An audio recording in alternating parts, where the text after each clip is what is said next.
오늘 우리에게 주실 하나님의 말씀 사도행전 9장 19절 하반절부터 31절까지 보시겠습니다. 신약성경 202면입니다. 사도행전 9장 19절부터 19절 하반절부터 31절까지 교독하겠습니다. 사울이 다메섹에 있는 제자들과 함께 며칠 있을새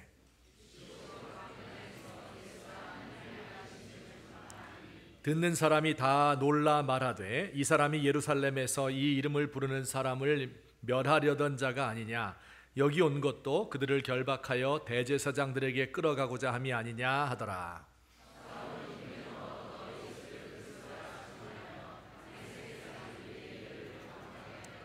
여러 날이 지나매 유대인들이 사울 죽이기를 공모하더니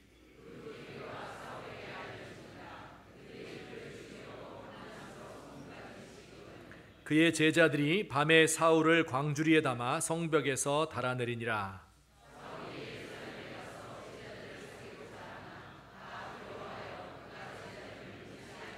바나바가 데리고 사도들에게 가서 그가 길에서 어떻게 주를 보았는지와 주께서 그에게 말씀하신 일과 다메섹에서 그가 어떻게 예수의 이름으로 담대히 말하였는지를 전하니라. 또 주 예수의 이름으로 담대히 말하고 헬라파 유대인들과 함께 말하며 변론하니 그 사람들이 죽이려고 힘쓰거늘.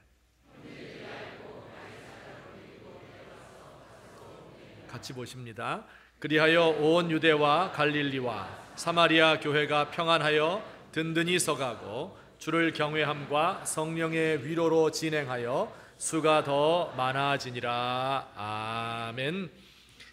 셜리 시저라고 하는 미국 사람이 지은 노래 No Charge라고 하는 노래가 있어서 제가 가사를 번역해서 소개할까 합니다. 저녁 준비를 하고 있는데 내 아이가 부엌에 와서 내게 뭐라고 쓴 종이 한 조각을 주었다.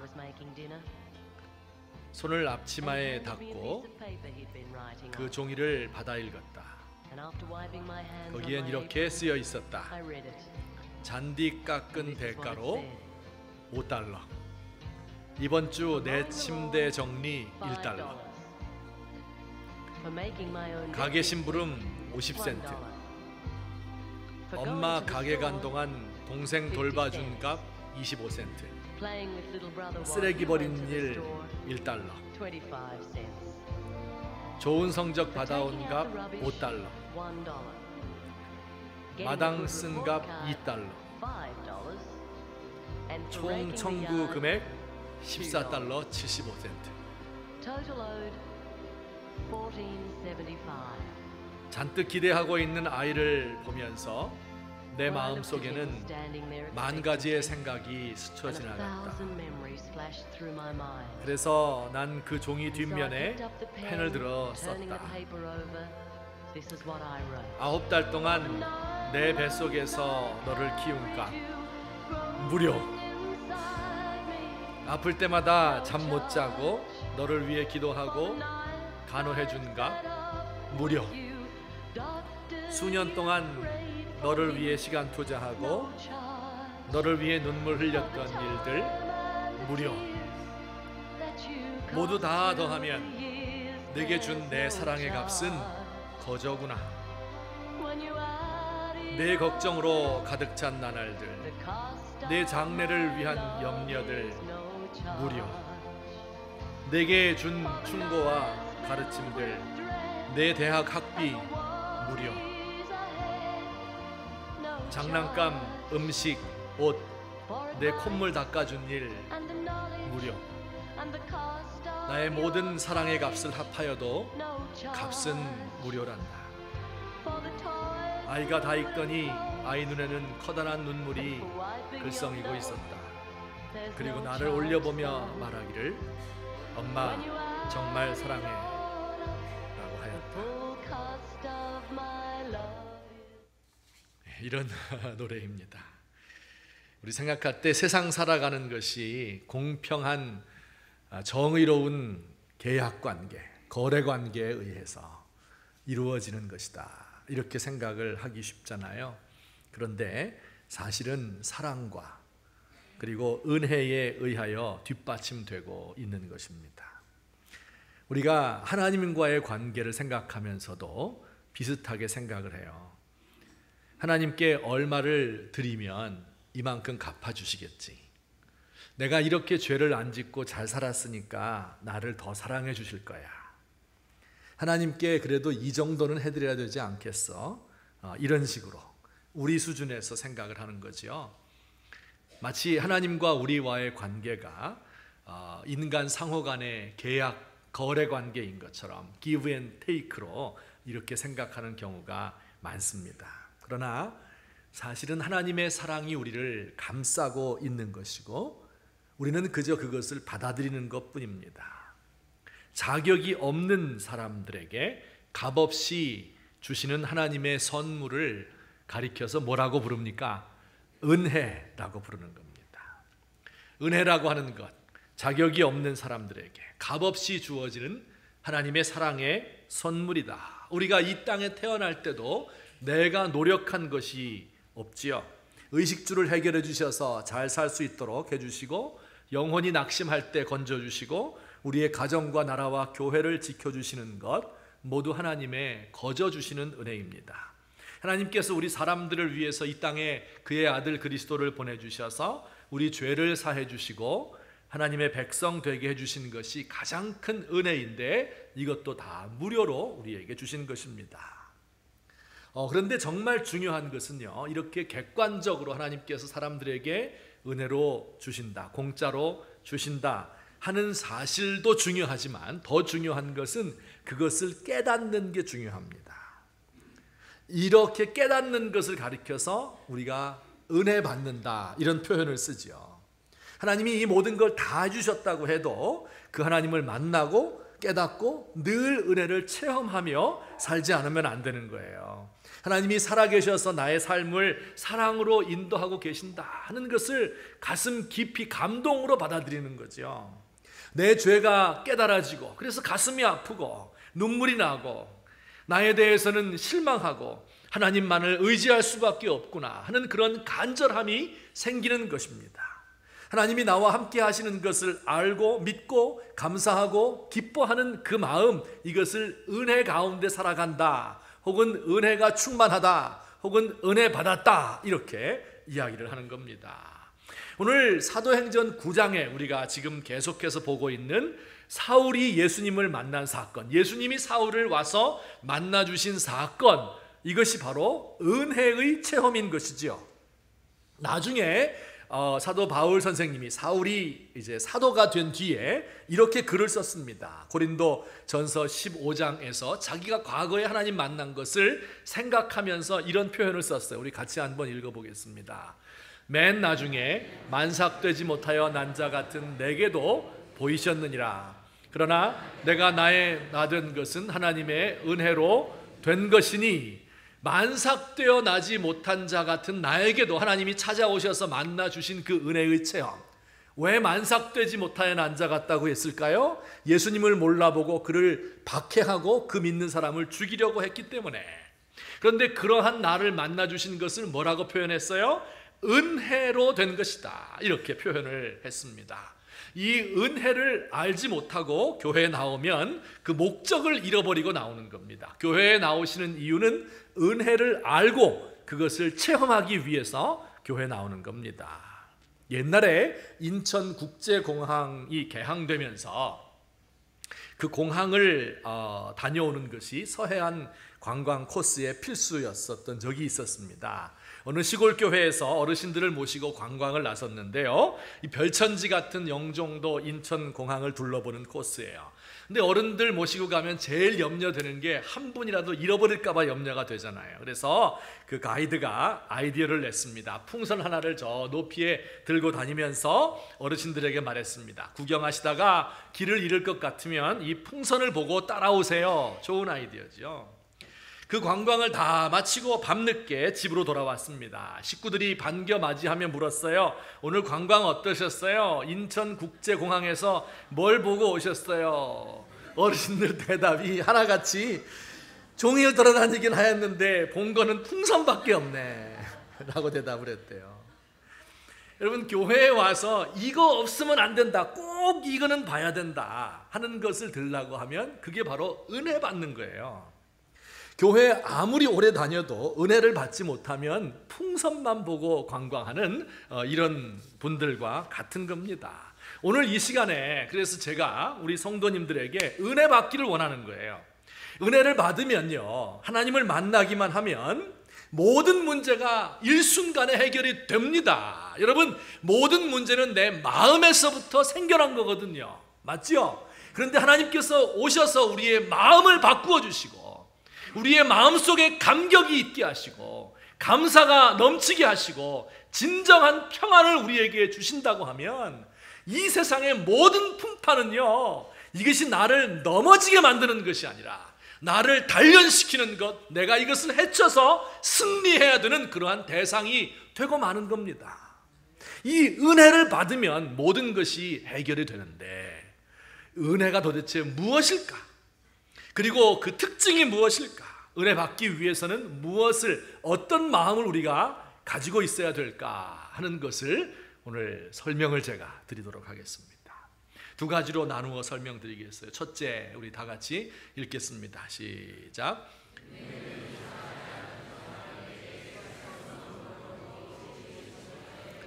이게 은혜의 특성이에요. 예상하지 않았던 사람에게 예측할 수 없는 방법으로 예기치 못하던 때에 주어지는 게 은혜의 특징입니다.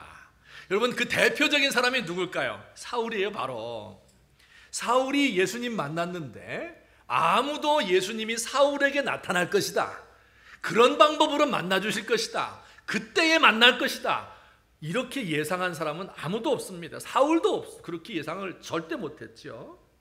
여러분, 예수님을 잘 믿는 사람들도 그런 생각을 못했어요. 이 사울이 예수님 만나고 어땠어요? 눈이 멀었잖아요. 그래서 사흘 동안 기도하고 있잖아요. 그래서 예수님은 아나니아라고 하는 사람에게 말했어요. 이 사울에게 찾아가서 그의 눈을 띄워주고 그리고 그에게 세례를 주고 예수 믿게 해라 라고 이야기를 했죠. 그랬더니 아나니아가 뭐라고 그랬어요? 깜짝 놀라면서, 예수님, 아니 이 사람 모르십니까? 스데반 죽인 사람이에요. 다메섹에 온 이유도 우리같이 예수 믿는 사람 잡아 죽이려고 왔는데 제가 지금 호랑이 굴에 들어가란 말입니까? 하면서 예수님에게 거절을 했던 것을 우리가 잘 알고 있습니다. 나중에 한 3년이나 지났을 때, 이때부터, 그런데 그때까지도 예루살렘에 있는 예수님의 제자들이 사울을 믿질 않았습니다. 베드로라든지 아니면 예수님의 형제 야고보라든지 이런 사람들과 사귀려고 사울이 그들에게 접근했거든요. 내가 이제 예수 믿었으니까 제자들과 사귀고 싶잖아요. 그런데 그를 믿어주지 않았어요. 어떻게 그런 일이 있을 수 없다. 제자들이 그를 받아주지 않았습니다. 물론 나중에 받았죠. 또 예수님을 반대하던 사람들, 다메섹에 있던 사울을 기다리고 있던 사람들도요, 사울의 변화를 믿을 수가 없었어요. 어느 안식일 아침입니다.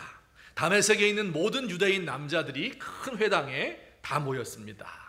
사울이라는 사람이 와서 우리에게 무언가 중대 발표를 한다고 해서 다 모인 거예요. 그 중대 발표의 내용은 다 알고 있습니다. 그것은 바로 예수 믿는 사람들 박멸해야 된다, 이것을 말하려고 사울이 왔다는 소문을 다 듣고 있거든요.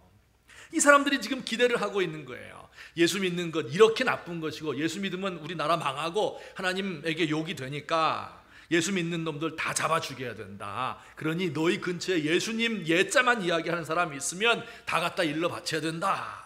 충성과 단결을 맹세하고 두려워 말고 예수 믿는 자 색출해서 다 신고해라. 이렇게 이야기할 걸로, 그런 말을 들을 걸로 기대하고 왔죠. 그런데 뭐라고 이야기를 한 거예요? 예수님이, 내가 잡아 죽이려고 했던 그 예수 믿는 사람들 있잖아요. 그 수장인 그 예수님이 바로 우리 유대 민족이 그렇게 오랫동안 기다리고 있던 메시아입니다. 이렇게 이야기를 하고 그 증거를 들어서 설명을 하고 자기에게 일어난 일을 다 이야기를 했습니다. 그 이야기를 들은 사람이 놀라서 나자빠, 믿을 수가 없는 일이에요. 이 사람, 예수 믿는 사람을 잡아 죽이려고, 쓸어버리려고 여기에 온 사람이 어떻게 그렇게 말할 수 있는가. 너무 혼란스럽고 너무 당혹스러웠습니다. 이때 이들이 이런 이야기를 했어요. 많이 당황하셨죠, 고객님? 이런 이야기를 했다는 것. 이 사울을 부르신 것만 이렇게 놀라운 의외의 부르심이 아니에요. 성경은요, 놀라운 부르심으로 예측하지 못한 사람들을 부르는 걸로 가득 차 있습니다. 어떤 사람은 볼 때, 야, 저 사람 예수 믿게 생겼다, 진짜 하나님이 그 사람 불렀다, 이렇게 보일 수 있는 사람이 있죠. 그리고 예수 믿을 법한 사람이 있고, 절대 예수 안 믿을 것 같은 사람이 많아요. 성경에 나오는 사람들 그런 사람 많아요. 야곱이라는 사람이 있었는데 이스라엘의 조상이죠.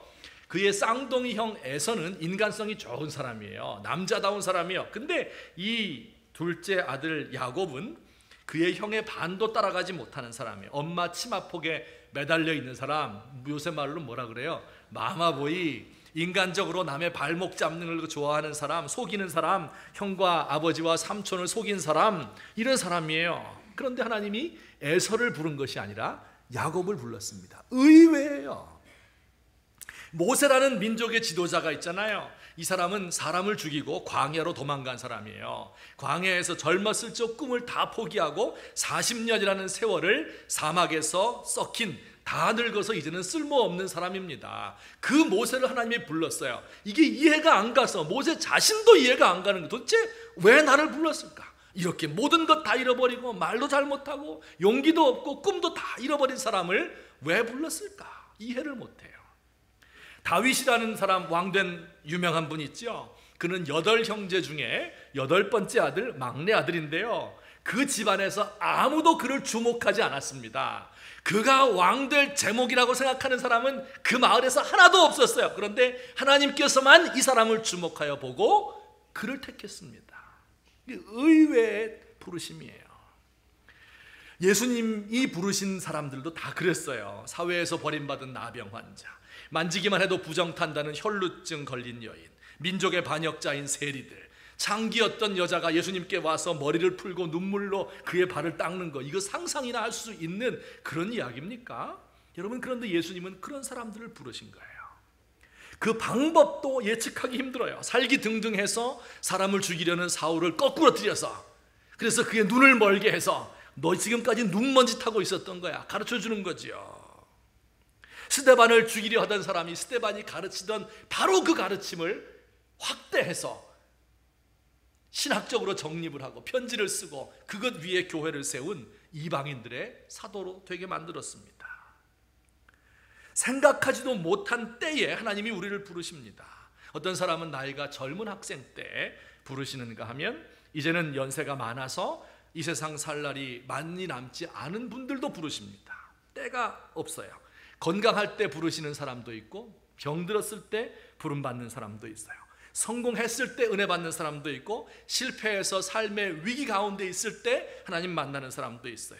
완전히 무너져서 도저히 일어날 수 있을 것 같지 않을 때, 죄의 한가운데서 죄악 가운데 빠져 있을 때 정말 하나님이 안 부르실 것 같아요. 그런데 그럴 때 하나님께서 부르신다. 이것을 가리켜서 은혜라고 이야기합니다. 의외의 사건입니다. 생각하지도 못하던 사람들을 상상할 수도 없는 방법으로 사람이 예측하지 못하는 때에 부르셔요. 이게 사울을 부르신 부르심이고, 또 우리 중에 많은 사람을 부르신 부르심입니다. 이 은혜의 성격을 잘 알지 못하는 사람들은요, 내 틀에 맞추어서 이 틀을 벗어나면 하나님이 일하지 않는 것으로 생각할 때가 많습니다. 여러분, 예수님이 이 땅에 오셔서 많은 사람에게 은혜 주기를 원했잖아요. 그 사람들이 안 받아들였어요. 왜 그랬을까요? 여러분, 상상해 보세요. 하나님의 아들이 이 땅에 온다. 어떤 방법으로 오시면 좋겠어요? 어떤 방법으로 오시면 제일 좋겠어요? 여러분 생각에. 구름 타고 불 말 타고 하늘에서 쫙 빛과 함께 내려오시면 좋잖아요. 그렇게 안 오신 거예요. 아기로 오신 거예요. 말구육간에. 우리가 하도 많이 들어서 그렇지요. 생각해 보면 이게 말이 되는 얘기인가? 그죠? 또 어디에 오시면 좋겠어요?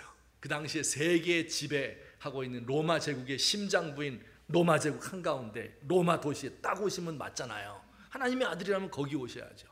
변방 나라 중에서도 최고 시골 나사렛 마을에서 사람들이 말했어요. 나사렛에서 무슨 메시아가, 무슨 선한 것이 날 수 있냐. 예수님 못 믿는다. 목수의 아들로 왔대요. 어떻게 메시아가 목수의 아들로 올 수 있느냐. 믿을 수 없는 거예요. 유대인들의 전통에 어긋나는 거예요. 우리 생각에 맞지 않는 거예요. 안식일도 안 지키는, 못 지키는 이런 사람들, 어떻게 이들이 하나님의 사람일 수 있느냐. 이 은혜의 성격을 잘 모르기 때문에 그래요.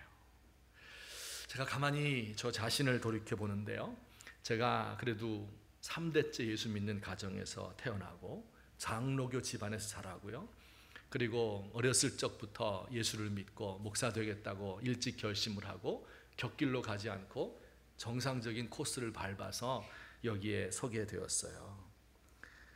그런데 생각을 해보면 그렇게 좋은 전통을 가지고 있고 또 많은 경험과 지식을 가지고 있는 것 같아도 이것이 내 영혼 하나 지키는데도 힘들구나 하는 것을 느낍니다.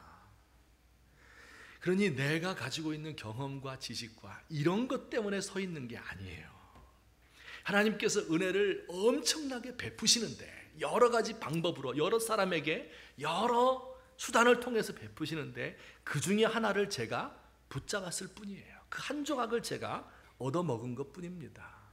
그런데 그것을 알지 못하고 다른 사람을 내 틀에 가두어 놓고 판단을 하고 이건 잘못됐다, 이건 이단이다, 이렇게 이야기하는 것이 얼마나 어리석은 일일까, 그런 생각이 들어요. 지금도 하나님께서는 어느 한 구석에서 가난하고 보잘것없는 사람들에게 우리가 상상할 수도 없는 방법으로 은혜를 주시기 위해서 준비하고 계신 분이다.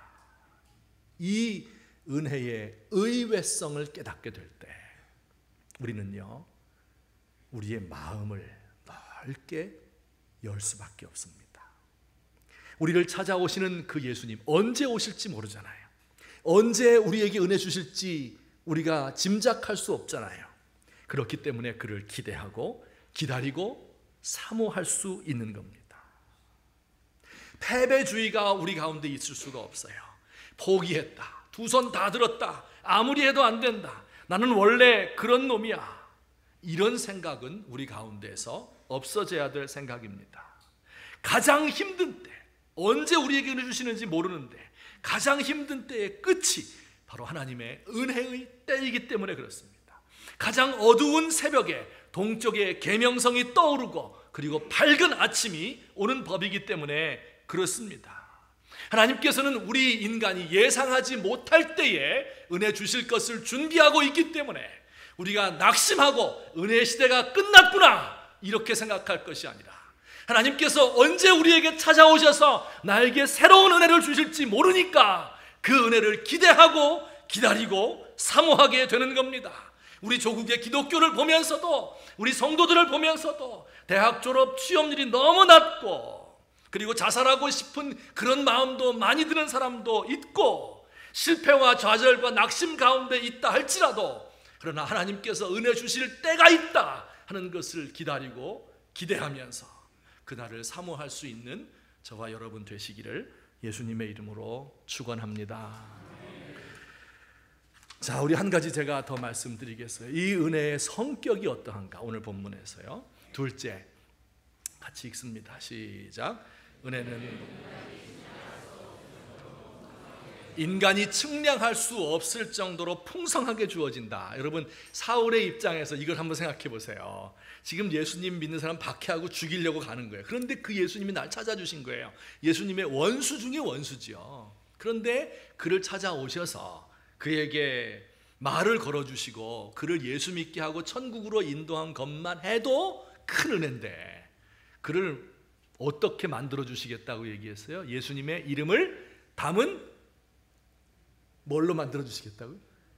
이거 지난주에 얘기했는데, 그릇으로 만들어주겠다. 그에게 사명도 주시고 그에게 은사도 주고 능력도 주어서 지도자가 되게 하신 거예요. 이것보다 더 큰 풍성한 은혜가 어디 있습니까? 그래서 나중에 사울은 자기의 과거를, 그 회심 사건을 돌이켜보면서 또 이렇게 썼어요. 에베소서 3장 8절에 보면 또 같이 읽겠습니다. 모든 성도 중에 지극히 작은 자보다 더 작은 나에게 이 은혜를 주신 것은 측량할 수 없는 그리스도의 풍성함을 이방인에게 전하게 하시고. 여러분 보세요. 과거를 돌이키면 항상 나오는 게 뭐예요? 지극히 작은 자다, 만삭 떼어나지 못한 자다, 죄인 중에 괴수다, 이게 항상 나와요. 그리고 그 다음에 나오는 그와 대꾸를 이루는 게 뭐예요? 은혜를 주셨다, 그 말이에요. 근데 그 은혜의 성격이 어때요? 측량할 수 없는 그리스도의 풍성함이다, 이렇게 이야기를 하고 있습니다.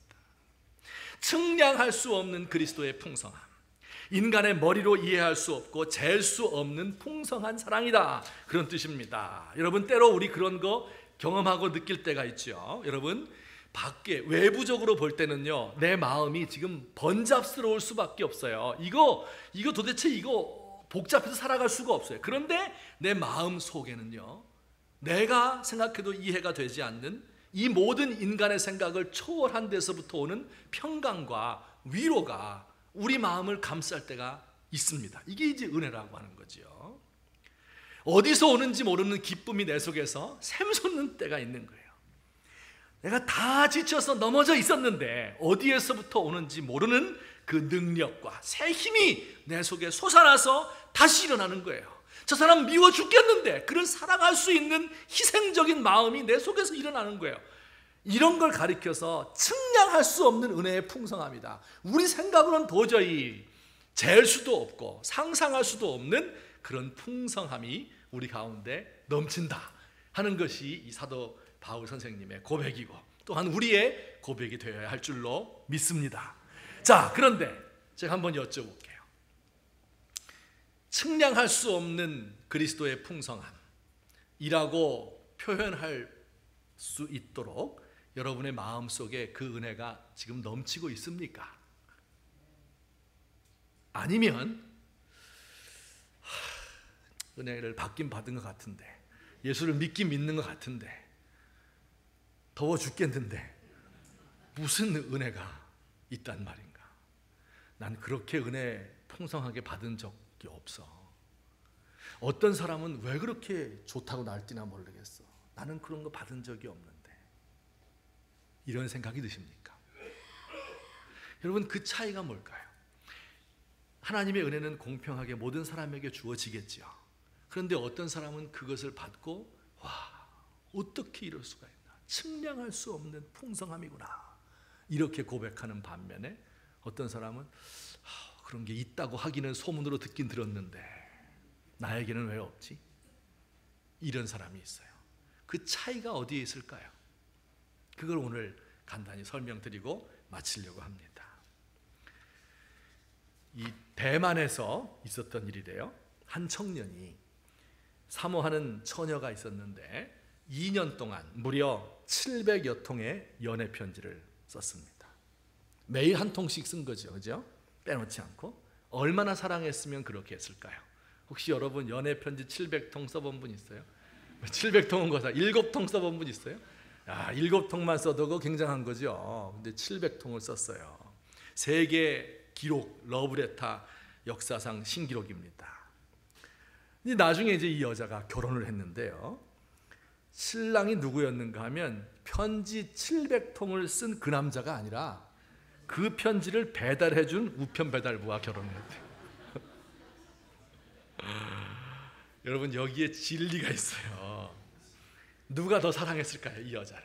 말할 필요도 없이 매일 편지 쓰는 사람 얼마나 사랑하고 사모했겠어요.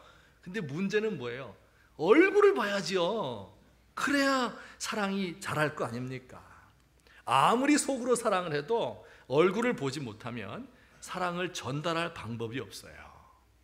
근데 하나님과의 관계도 마찬가지입니다. 여러분 보세요. 많은 것을 하나님이 주셨죠. 이걸 알고는 있죠. 그런데 이것을 누리고 그리고 교제하고 함께 만나고 즐기고 하는 이것이 없으면 이건 과거에 있었던 전설로 끝나고 마는 겁니다. 여러분, 부부간에도 그렇죠. 어떤 부부는요, 결혼하기 전에 엄청 사랑해요. 딱 결혼을 하고 나면 어때요? 잡은 고기에 밥 주는 거 봤냐, 그런 표현이 있어요. 더 이상 아내에게 뭘 이렇게 해주려고 하진 않습니다. 그런 경상도 남자 같은 이런 사람이 있고요. 반면에 이제 사랑을 받고 싶은 여자는 나 사랑해요? 계속 물어보는 거예요. 이제 이런 그 가정들이 있을 텐데 어떤 가정이 정말 사랑이 넘치는 가정일까? 제가 가만히 보니까 장로교 사람들은요, 그 첫 번째 경상도 남자 같아요. 장로교에서는 계속 강조하는 게 뭐냐면 예수님의 십자가 이것만 바라봐라 그거거든요. 예수님 십자가 바라면 믿었어요. 다 예수 믿었어요. 그런데 그 뒤에 그 십자가를 통해서 예수님과 계속 교제를 하는 이것을 강조를 덜 하는 것 같아요. 반면에 조금 성령파 있잖아요. 성령파 맨날 하나님 만나고 하나님 계시 받는 것 같고 막 그런 사람, 뭐 그냥 나 당신 생각나서 전화했어요 이렇게 하면 될 거를 하나님이 당신 섬기라는 마음을 주셔서 제가 전화하는 거 이렇게 말하는 사람이 있잖아요. 왜? 교통체증 풀려서 금방 왔어 이렇게 말하면 될 걸 하나님이 기도했더니 길을 열어주셔서 왔어요 이렇게 말하는 사람이 있잖아요. 성령파. 조금 어쨌든 이게 좀 이기적이고 자의적으로 이렇게 가서 문제이지 이게 상당히 옳은 것 같아요. 왜냐하면 하나님과 나와 가장 가까이에 있는 것을 항상 누리고 있는 이런 모습을 제가 보게 됩니다. 한 예능 프로그램에서 얼마 전에 초등학교 2학년 아이가 시를 썼어요. 그래서 그 시를 이제 소개를 했는데 그 시의 제목은 아빠는 왜? 라는 시입니다. 시 이렇게 돼요. 엄마가 있어서 좋다. 나를 이뻐해 주어서. 냉장고가 있어서 좋다. 나에게 먹을 것을 주어서. 강아지가 있어서 좋다. 나랑 놀아주어서. 아빠는 왜 있는지 모르겠다. 아빠가 왜 있어요? 여러분, 아빠는 냉장고에 먹을 걸 넣어주는 사람이에요. 그죠? 강아지 똥도 치워주는 분이에요. 무엇보다 중요한 것은 엄마를 예뻐해 주어서 널 낳은 사람이 바로 아빠예요. 근데 아빠가 이렇게 많은 일을 해주고 있지만은 그러나 아빠가 있어야 하는 이유를 모르는 이 아이의 말도 일리가 있는 거예요. 그렇죠? 왜 그래요? 아빠와 만나는 시간이 없으니 냉장고와 강아지만도 못한 존재감이 없는 사람이 되고 만 거예요. 하나님이 우리를 위해서 온갖 것을 다 채워주고 온갖 쓰레기 다 치워주고 무엇보다 우리를 존재하게 만들고 이렇게 했는데 지금도 하나님이 그 일을 하고 계시는데 우리가 하나님은 왜 있는지 모르겠다 이렇게 생각할 때가 있어요. 그 이유가 뭘까요?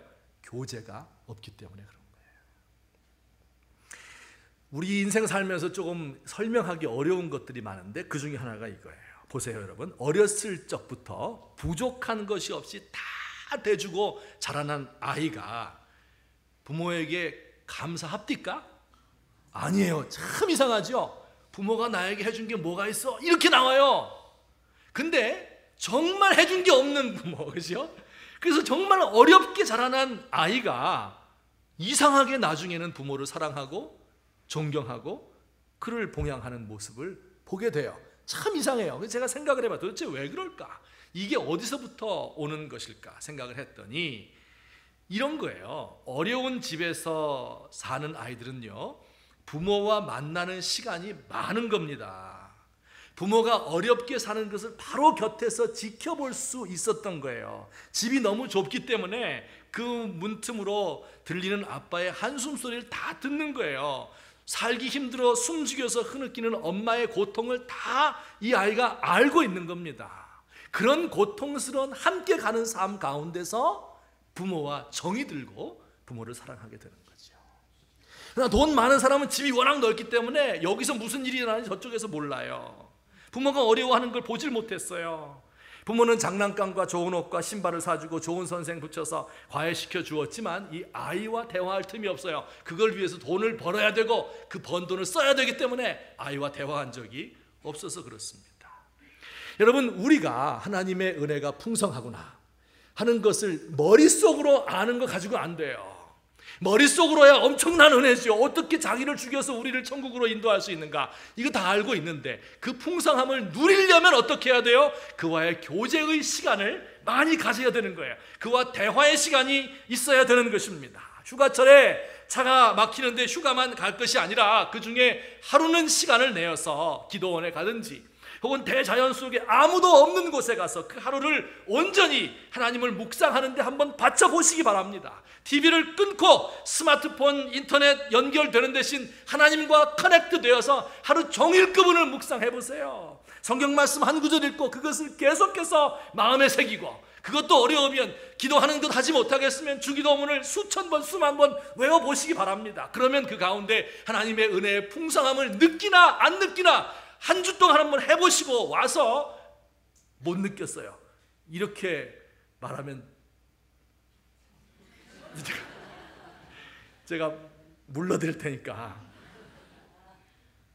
그렇게 그런 시간을 갖지 못하고 어떻게 하나님과의 교제의 풍성함을 맛볼 수가 있겠습니까?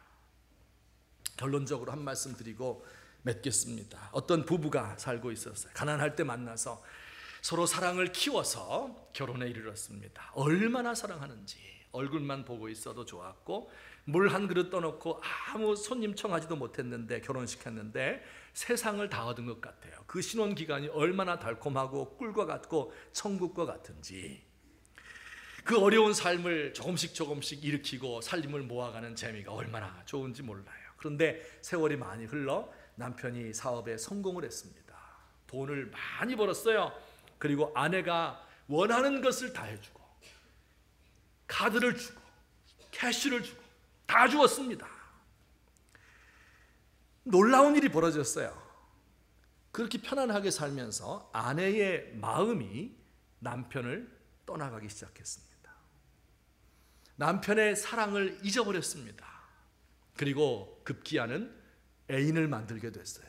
정부와 함께 놀아나게 된 겁니다. 남편이 벌어다 준 돈으로 정부에 옷을 사주고 맛있는 음식을 만들어주고 그에게 용돈을 대줬습니다. 남편이 사온 고급 술을 그 남자와 함께 마셔버렸습니다. 남편이 자기에게 준 선물 향수를 그 남자와 만날 때 뿌리고 나갔습니다. 여러분, 성경에 보니까 이게 바로 이스라엘 백성이 하나님을 배반한 거예요. 호세아 선지자를 통해서 그렇게 말씀했어요. 하나님이 주신 돈으로 우상에게 바치고 음행하는 데 사용했어요. 번성할수록 하나님을 멀리했습니다. 그래서 하나님께서 호세아 선지자를 통해서 이런 말씀을 주셨어요. 이 안에 하나님의 마음이 다 담겨 있습니다. 우리의 가야 될 길이 담겨 있어요. 우리 같이 제가 한번 읽겠습니다. 그러므로 보라, 내가 그를 타일러. 내가 누구예요? 남편이신 하나님. 그는 아내인 부정한 아내가 되어버린 여자입니다. 그 여자를 타일러서 거친 들로 데리고 가서 말로 위로해 주겠다. 여러분, 이게 무슨 뜻입니까? 거친 들로 데리고 가서, 과거에 이스라엘 백성들이 광야에 살 때 40년 동안 광야 생활을 하면서 그렇게 고생을 했지만 하나님과 만나는 시간이 많았습니다.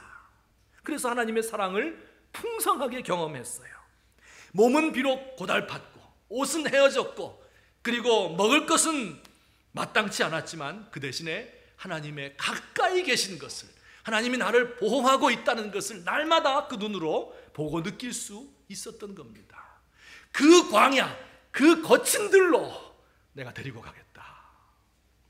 그리고 거기서 그 말로 이 여자를 위로하고, 거기서 그에게 포도원을 주고, 거기서 아골골짜기로 소망의 문을 삼아줄 것이다. 이렇게 이야기를 했어요. 여러분, 하나님이 지금도 우리에게 이렇게 말하시는 거예요. 우리가 하나님을 떠나간 거예요. 세상이 너무 좋아서 하나님이 우리에게 주신 그 많은 좋은 것들을 가지고 세상을 섬기는 데 써버린 겁니다. 나를 섬기는 데 써버린 거예요. 하나님이 안타까운 마음으로 내가 너를 타일러서 거친 들로 데리고 가겠다. 거기서 너와 만나고 너를 말로 위로해 주겠다. 그러면 어떻게 돼요?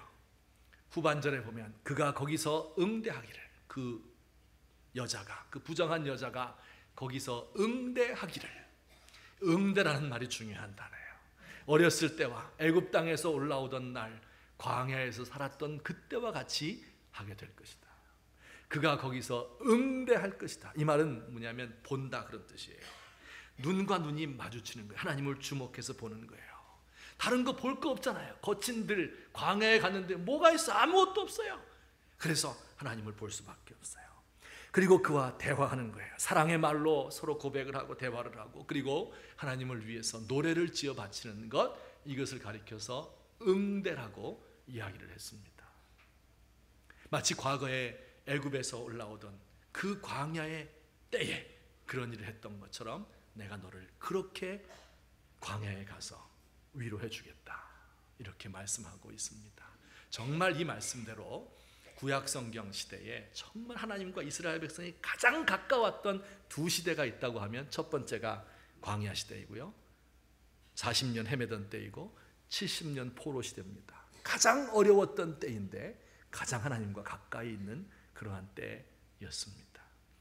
오늘 우리 사랑하는 귀한 성도님들, 우리가 교회에 나오는 이유가 은혜를 받고 은혜를 체험하고 그 가운데 계속 머물기 위해서 여기에 오는 것입니다. 이것을 잊어버리면 안 돼요. 이것을 위해서 모든 가능성을 다 열어놓고 하나님께서 내가 생각하지 못하던 때, 예기치 못한 방법으로 나를 찾을 것이다, 그때를 기다리며 사모하십시다. 또한 그 은혜의 풍성함이 얼마나 큰지 측량할 수 없는 것이다 하는 것을 알게 될 때까지 그 하나님과 대화하고 그를 만나고 시간을 내어드리고 그에게 응답하고 응대할 수 있는 저와 여러분 되시기를 예수님의 이름으로 축원합니다. 같이 한번 기도 드리시겠습니다. 오늘 들으신 말씀을 생각하면서 하나님 앞에 간구로 나아갔으면 좋겠습니다. 하나님, 제가 은혜가 없이 팍팍하게 살아가고 있습니다. 아버지, 저에게 하나님의 풍성하신 은혜, 측량할 수 없는 그 은혜가 무엇인지 알게 하시고 늘 그 안에서 살 수 있도록 도와주십시오. 우리 결심을 하면서 하나님을 생각하고 그와 교제하는 시간을 반드시 내어드리겠습니다. 우리 간구하며 나아가시겠습니다. 사랑의 하나님 아버지, 은혜를 감사합니다. 연약하고 부족한 저희들을 사랑해 주시고 오늘까지 인도해 주셨사오니 감사합니다. 아버지여, 이 부족한 종을 아버지여 붙드셔서 참으로 주께서 은혜를 베푸시고 지금까지 도와주셨는데 제가 주의 사랑의 그 풍성함을 알지도 못하고 깨닫지도 못하고, 오 하나님 아버지여, 늘 아버지여 두려움과 방황 가운데 살아가고 있는, 실수와 죄악 가운데 살아가고 있는 부족한 종을 주께서 용서하여 주시옵소서. 하나님 아버지, 주께서 우리 가운데 은혜 주시지 않으면 아버지여 우리의 삶이 넘어질 수밖에 없는 것 아버지 우리가 잘 압니다. 하나님 아버지여, 주께서 그 풍성함 가운데 제가 살아드릴 수 있도록 하나님 아버지 인도하시고 도와주시옵소서. 아버지 하나님, 주께서 우리 교회를 붙드시고 우리 가운데 참으로 은혜 받은 성도가 많아질 수 있게 하시고 참으로 우리 가운데 그리스도의 이름이 높아질 수 있게 하시고 참으로 우리 하나님께서 아버지 원하시는 그 놀라운 평강이 우리 가운데 넘치도록 하나님 채워주시옵소서. 사랑의 하나님 아버지, 고맙습니다.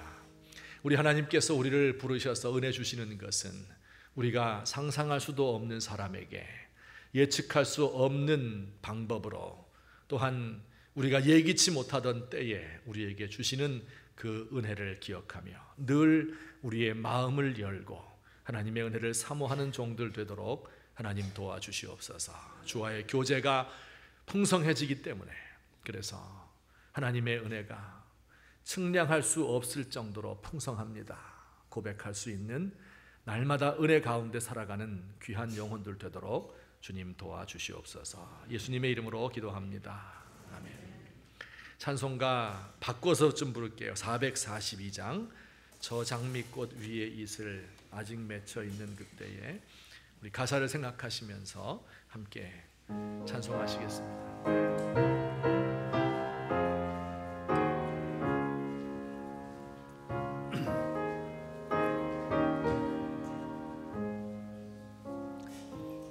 저 장미꽃 위에 이슬 아직 맺혀 있는 그때에 귀에 은은 이 소리 들리니 주 음성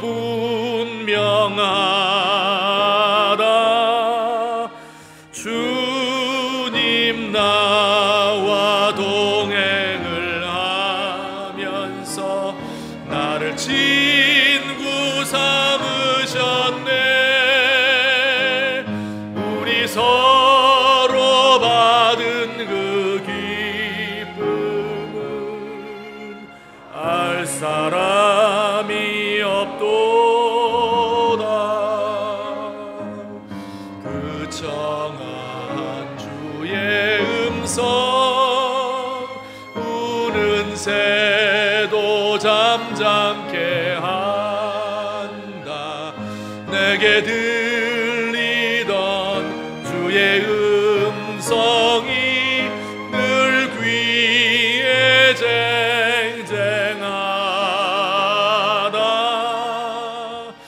주님 나와 동행을 하면서 나를 친구 삼으셨네. 우리 서로 받은 그 기쁨은 알 사람이 없도다. 밤 깊도록 동산 안에 주와 함께 있으려 하라. 괴로운 세상에 할 일 많아서 날 가라 명하신다. 주님 나와 동행을 하면서 나를 친구 삼으셨네. 우리 서로 받은 그 기쁨은 알 사람이 없도다.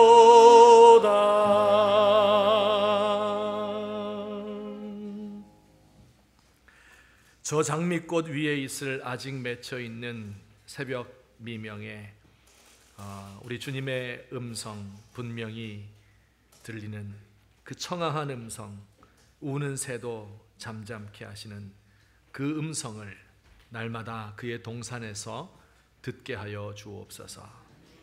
이른 아침부터 하나님 앞에 나와서 기도하며 주께 우리의 사정을 아뢰고 주와 대화하게 하시고 1년의 시간을 내어서 하나님을 만날 수 있는 기회를 가지게 하시고, 그래서 하나님의 그 은혜가 객관적으로 나에게 주어진 것뿐 아니라 지금 내가 체험하고 누릴 수 있는 그런 풍성한, 측량할 수 없을 정도로 풍성한 그의 은혜가 내 속에 넘칠 수 있도록 하나님 우리를 도와주옵소서. 하나님 아버지여, 오늘 이 시간도 주 앞에 나와 경배하는 주님의 사랑하는 백성들, 주께서 그 마음을 받으시고 예물을 기뻐 흠양하시며 우리의 삶으로, 삶에서 손으로 하는 모든 일 가운데 우리의 자녀들과 우리의 사업과 또한 직장 가운데 하나님의 은혜가 날마다 넘치게 되기를 간절히 소망합니다. 하나님 아버지, 오늘도 고통 가운데 병중에서 신음하며 인생의 많은 것을 잃어버려서 그 마음이 허전하고, 또한 가족들과의 관계 때문에, 자녀들 때문에 마음이 우울하고 하나님 앞에 나와서 간구하는 모든 종들의 그 소원을 응답하시고 그리고 그 한을 풀어주시옵기를 간절히 원합니다. 이 한 주간 동안 살아갈 때에 승리하는 삶이 되게 하시고 죄에 넘어지지 않도록 하옵시며, 또한 우리의 자녀들 성경학교를 통하여서 또 청년 수련회를 통하여서 은혜를 사모하며 준비할 때에 주의 성령님 함께 하시고 우리 주님 만날 수 있는 귀한 시간들 되도록 주께서 인도하여 주시옵소서. 이제는 우리 주 예수 그리스도의 은혜와 하나님 아버지의 사랑과 성령님의 교통하심이 오늘 이 시간도 주님 앞에 나와 경배 찬양하며 하나님 만나기를 사모하고 기대하며, 또한 이것을 위하여 주와 늘 교제하는 만남의 시간 갖기를 원하는 주의 사랑하는 백성들 머리 위에 이제부터 영원토록 함께 계실지어다.